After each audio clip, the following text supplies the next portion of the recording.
देख के रुख आपका जन्नते हूर में भी जलन होगा। अर्जी है न झांकिए चिलमन से जरा सा, वरना ये खुदा भी आपका सनम होगा। यही है खुदाया, यही है खुदाया, यही है खुदाया, यही। प्रेमात पडलीये मी त्याच्या, कशी काय जगू शकेन त्याच्याशिवाय?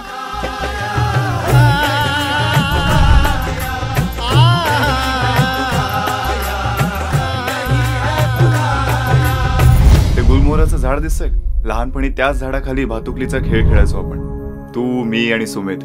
हा, पण राजा राणी मात्र आपणच असायचो।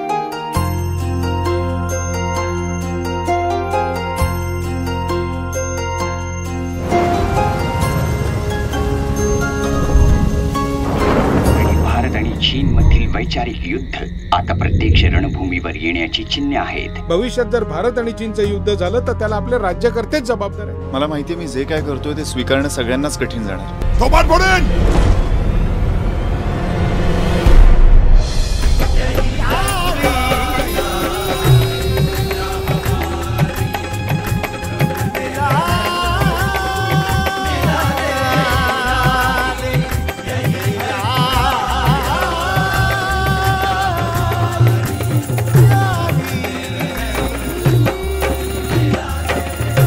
भयानक आहे हा गारवा, जास्त वेळ राहिला ना तर मग शरीर, मेंदू, मन सारं काही गोठवून टाकतो।